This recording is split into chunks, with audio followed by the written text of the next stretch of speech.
very important to our residents and to our city. I'm going to speak. So is Andrea Adebowale, who is the Director of Water and Sewer, and Dr. Wade, who is Director of our Health and Community Wellness Division in the city. Then we'll open up to the press for Q&A on that topic only. Obviously, if you want to discuss something else, you see the press secretary, and I'll talk to you outside of this. So I just want to start off by saying, because there's a lot of a lot of discussion and talk about the topic today. Some people have their own individual interests, whether they're the best water in the state and probably in the country. Water that Newark has at all. We have obviously one of the oldest cities in the nation that still has lead soldering pipes and still have lead service lines. As a result of that, lead gets in the water system once it leaves the source and goes into people's homes. Dr. Wade will talk later about the greatest source of lead in the city, which in fact is not our water, but other things. Last week, we commissioned an independent engineering firm, which is something we always do. It is not out of the ordinary. An independent research firm to check the effectiveness of our city's corrosion control in areas where lead service lines are last week. And the corrosion control, Andrea Adebowale will do better at discussing that than me.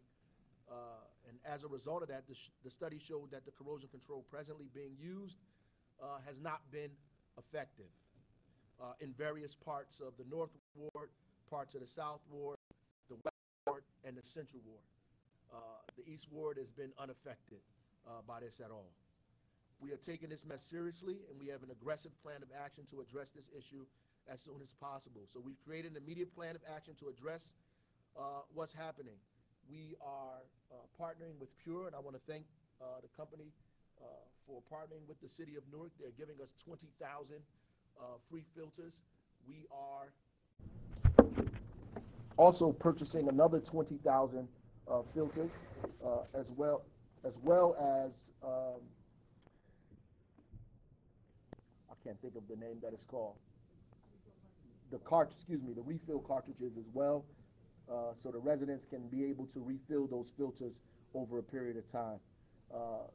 The city is going to use other chemicals around erosion control. That will take the city anywhere between 6 to 8 months to get that done. We also have and been working with the EPA, the DEP, the governor's office, the state, to make sure that we replace lead service lines. Replacing the lead service lines is going to take the city anywhere between 5 to 8 years to do. It is a long process, and if we don't have corrosion control measures that effectively reduce the amount of lead that's going into people's water before we change their lead service lines, we need to act. And so that's what we're doing today. We're acting by making sure that those folks that are affected in areas of the city will be getting a filter until we put the right chemical to provide the necessary corrosion control in people's lead service lines, so they will not be affected by the lead that enters into their water at all. This is an all hands on deck effort. It is everybody in the city government, every department is involved in making sure we distribute this. We've solicited community organizations to help us with distribution as well. We believe that this process will only take us, a few weeks to get done.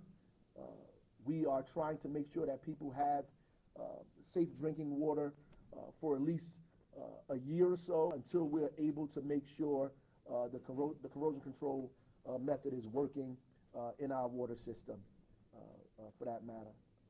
I do again want to thank the state of New Jersey. I want to thank the governor's office. I want to thank the DEP and all the folks that have been working with us closely to make sure that we've done the monitoring, that everything is done that we are, in fact, community meetings, that we're doing outreach to do. And I can't thank the corporation for stepping up to the plate and making sure that they were interested that Newark residents had access to clean drinking water. I do want to reiterate before I bring the Director of Water and Sewer up that there are parts of the city that are not affected at all. There are some homes that do not, that are not affected by this at all. So every resident in the city does not need a water filter. Everybody does not need that. So if there are people who try to make you believe that everybody needs a water filter, that's wrong, right? Everybody does not need a water filter. There are specific areas in the city that have been affected by this, and those people will be given filters. We are starting the distribution off with families, with women that are pregnant, that have small children, and the elderly in households. Those are the first households or buildings that will receive filters from the city. So I'll answer some questions later, but that being said, I'd like to bring the Director of Water and Sewer.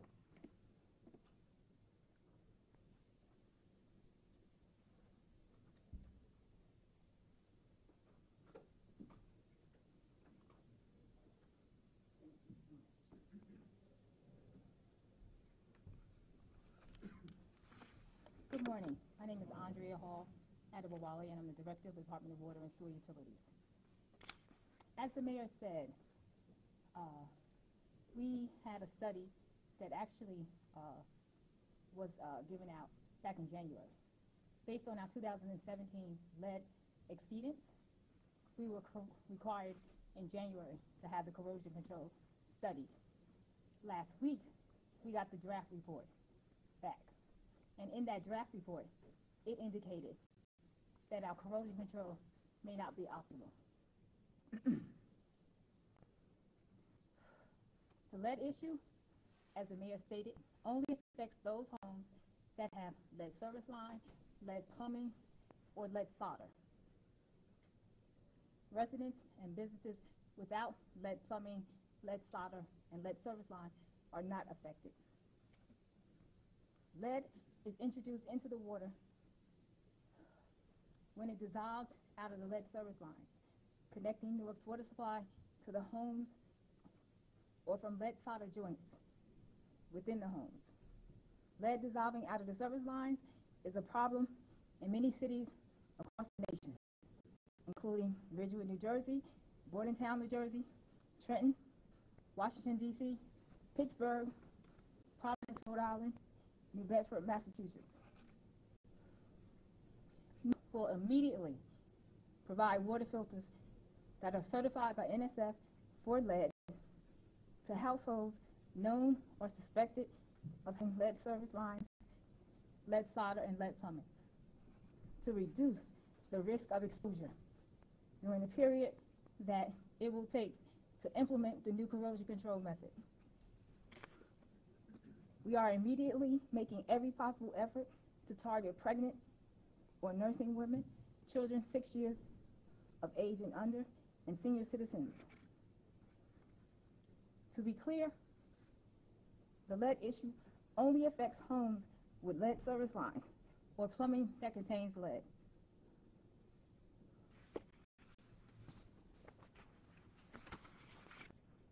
As the Mayor said, all homes are not affected. Our East Ward is served by a different water distribution system. That system does not have an issue with the corrosion control method, so they're not affected at all. In summary, Newark has an urgent three-step program to help residents with lead service lines. We're going to distribute certified water filters, implement new corrosion control measures, and help property owners replace their lead service lines. Residents can have their water tested at no charge by contacting the Department of Water Sewer Utilities at 973-733-6303 or emailing water and sewer, one word, at ci.newarknewjersey.newark.nj.us. We also have established a website that people can go on to check to see if their homes are affected. And that website is www.newarkleadserviceline.com. And it should be up and running by noon today.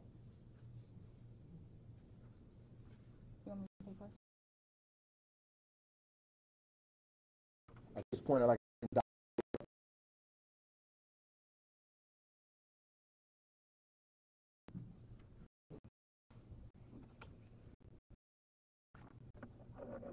Good morning. My name is Dr. Mark Wade. I'm the Director of the Department of Health for the City of Newark. The reason why we need employees to deliver filters is because lead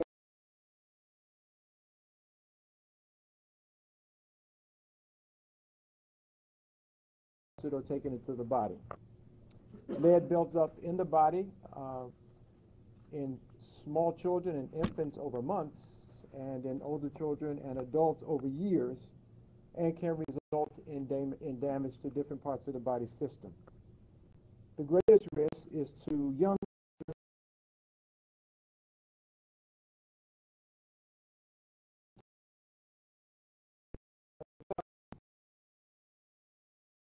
particularly in the first 2 years of life. Amounts of lead that won't hurt adults can slow down normal physical and mental development, again, in small children. And in addition, clay can come in contact with lead through a variety of sources. I think it's important to note here, we're talking about the potential of lead. The most common cause of elevated lead levels in children, our most vulnerable group, is from them eating paint chips, being in environments where there's a lot of lead in the air, which can be from dust, from exhaust, being around individuals or environments where there's a lot of factories, etc. So that's where the yeoman share of elevated lead levels originates from. But again, right now we're focusing on the potential for lead in water. Until filters are actually received by individuals who live in the affected areas. I just want to say that again. Individuals who live in the affected areas. The New Jersey Department of Health recommends that bottled water is used for infants who are being fed formula, and also for young children under the age of 6. If you reside in an area that is not affected, you do not need to use bottled water for that purpose. Okay? This is for those in the affected area until you are able to receive a filter.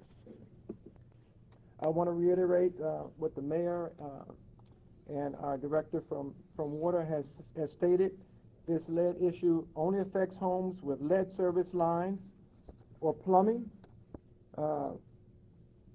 that contains lead. Residents and businesses without lead service line, lead plumbing, or lead soldering need not be concerned about this issue. Newark will immediately make every possible effort to, again, target our young children and pregnant women, and we will provide information, and for those in the affected areas, we will make sure that they get filters. Filters particularly for children, can be picked up from the Department of Health, which is located at 110 William Street, Monday through Friday from 8:30 in the morning until 4:30 in the afternoon. And this coming Saturday, tomorrow, we'll be open from 9 to 6 to start the distribution of filters again to homes that are in the affected area. Okay, so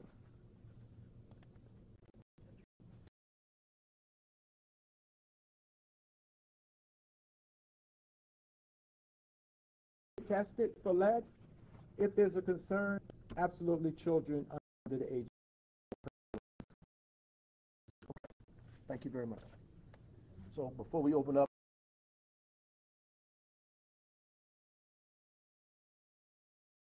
the health department will have filters, so will the rec centers in the city.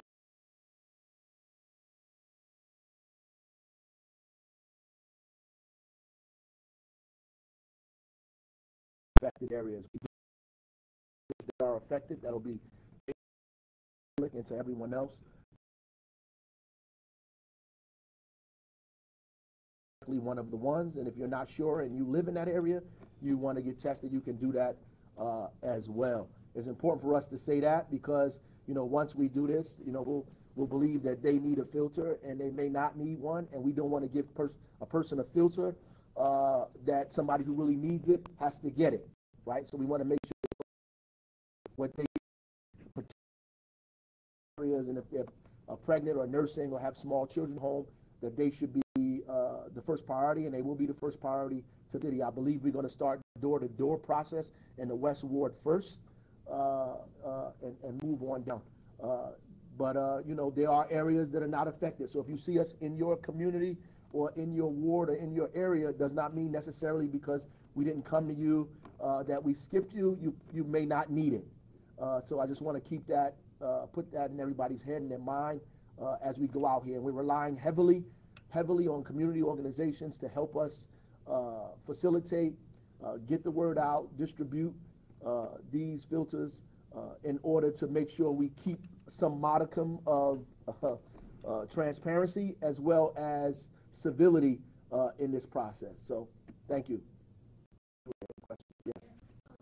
How is the city going to require landlords and businesses to replace service lines? How will the city help property owners replace service lines? Well, we've already been working on that. The DCA gave us the ability. The state is going to give us money, and we're already going to replace people's service lines. The problem with the service line is that the service line belongs to the property owner and not the city. Normally, you don't have the ability to use public money to fix people's private property. Because this is a health issue, a public issue, the state has allowed us to do such, and we are in a process of making sure we replace people's service lines, homes, buildings, whatever. But it's going to take us a while to fix over 20,000 lead service lines in the city. How much will this cost? A significant amount of money. I think the state is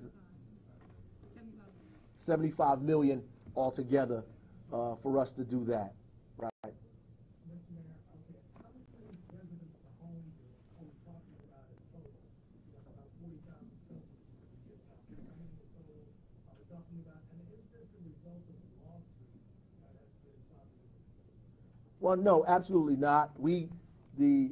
I have full confidence in the Water and Sewer Department, the DEP. They've been working with them for years. We do this regularly. I mean, there are folks, obviously, who have national interests and other personal interests, to be relevant, to do these types of things, and I understand that.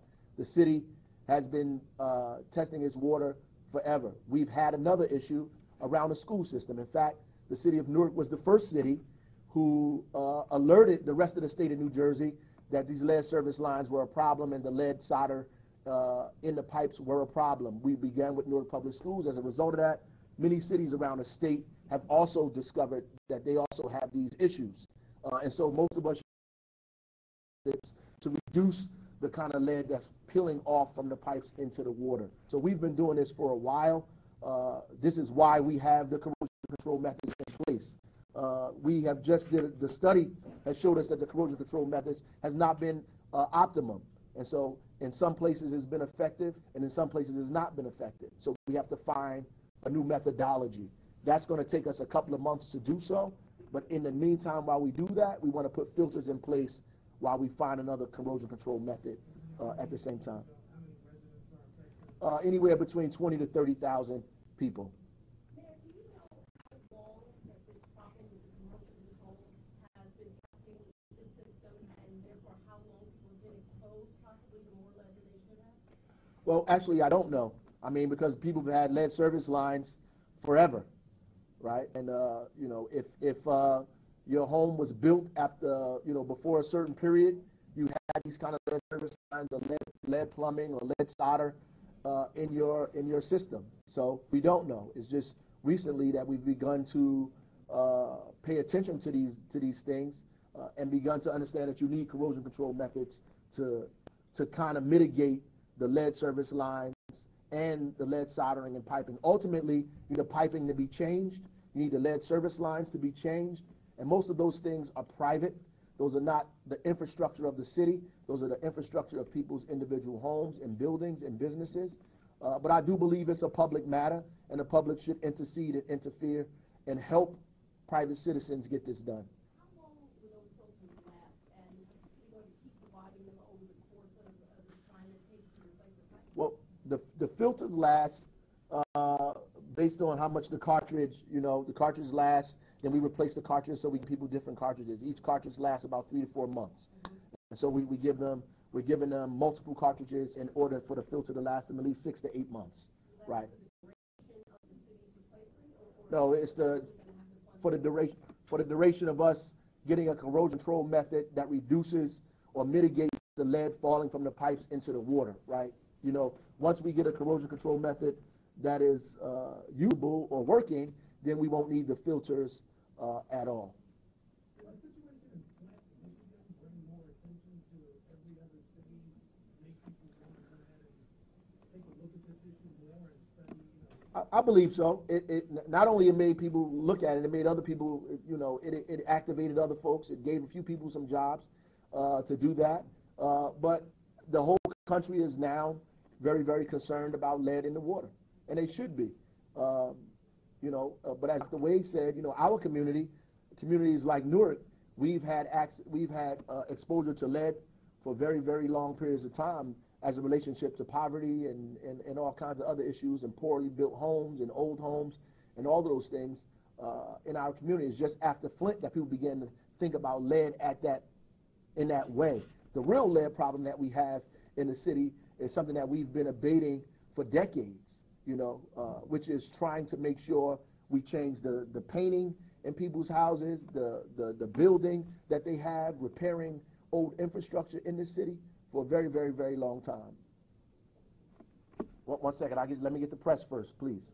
Yes. Has the city begun replacing the service lines yet? Well, yes, we're in the process of doing that now. And also too, the study that the city did, who conducted that study? I don't know. CDM Smith, she said. Yeah. Yes, one second. Yeah. When NRDC first filed its lawsuit, the city came forward and saying that the drinking water is safe. So today's press conference is formally warning residents that they should know their drinking water is not safe and that you're reversing course on that statement. Absolutely not. Because we didn't say that. We didn't say, because when you make a statement that the drinking water is not safe, it is yelling fire in a crowded room. It is, in fact, an incorrect statement. The drinking water is safe. There are parts of the city that do not need filters. There are parts of the city where this is not affected at all. So we have to be clear so we don't fall into motivations of other folks. The drinking water is safe. In fact, Newark has some of the best drinking water. The problem is that our infrastructure is not safe. Our infrastructure hasn't been safe, by the way, for the last 50, 60 years. And so it needs to be replaced, and we need investments in our infrastructure. That's what this is really about. We need investment in our schools, in our homes, in our hospitals, and our lead service lines, and our piping. We need significant investment. And just to change the lead service lines, you heard it cost $75 million. So that's something that the city can't embark upon on their own. So we're grateful that the state has decided to allow us the opportunity to partner with them to get this done. Yes, ma'am. Lead in the water in the schools was obviously an issue before. Has that been completely resolved in the water fountains in the schools at this point? Yes, so Newark Public Schools at that point has opportunities for young people to be able to drink out of water fountains that may have soldering or lead in the service line. They've cut all of those water fountains off, all of those areas off, so you can't even have access to that water anyway. Is there anything better you think the federal or state government could do to address this problem? I think the state is doing what it can, and them giving us the ability to replace people's individual service lines and allowing us and to giving us money, helping us to do that is awesome. We would love more money to do that and help us do it in an expeditious way. Is what we need. We have very old infrastructure in our city, and it needs to be dealt with. Will the city conduct the corrosion control studies more often so the city could possibly act sooner so we don't have this happen again? Because we don't know how long, lead was in people's water. Well, we do this regularly. We test the water regularly anyway. The DEP tests the water. The city tests the water. It's regular. It's not something that we do once every 5 years. How often is that? Is that every 3 months? Is that every year? Twice a year, every 6 months. Any other press questions? I saw some hands in the back. No, yes, one, and then I'll let this woman say something, one thing. No, you first, and she's going to end us. It is alarming.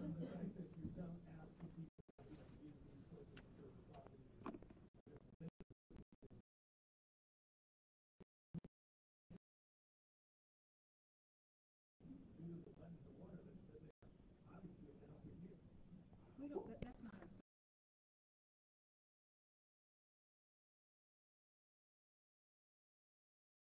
in the early 90s. The lead and copper rule was introduced in the early 90s, which required water systems and find out the lead elevation throughout their systems. At that time, they were charged with finding an optimum corrosion control method. The city of Newark did a study in 1994, a large study, to find out what the optimum corrosion control it would be. At that time, we chose sodium silicate. It was approved by the DEP. We used it. We tested it. We found out that it worked. The requirement required that we test every year. We did that. It continued to work. For 20 years, the city tested its water, and we met the guidelines for the lead levels. In 2017, when we had the violation, that triggered the look at what caused the violation. Was it just the sampling pool changed, or was it the corrosion control method? So that's why we now found the corrosion control method could have contributed to it. I got it. That's why she's the director and I'm not.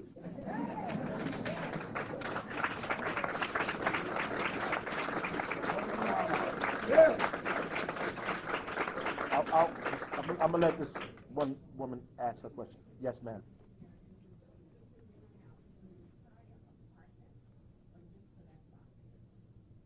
Well, we're giving each household one at this point. Right. Yes. We're giving it for one. Right. That's a whole nother issue we need to figure out monetarily how we deal with. But we're giving each household one at this point, and multiple cartridges to change that. Yep. Yes. Hi. The one cartridge the one filter that's being given is for the sink, which is the source of water that should be used for drinking. I just want everybody to know that there's no danger. There's no need for a filter on your shower, on your sink, because that's not where you should be drinking water. It should be from the sink, and that's what we're giving you the filter for. Everything else is fine. It's not. You said brushing your teeth. Speak. Yeah. Brushing your teeth is not going to allow you to ingest enough water for this to be an issue for you. Okay? That's why we give you filters for the source where your major water intake is coming from. Thank you, everybody, for coming out. If you have any additional questions from the community and you want to help us make sure we get this stuff out and do the right thing, please hang around and talk to some of the folks in here, because we do need your help. Thank you.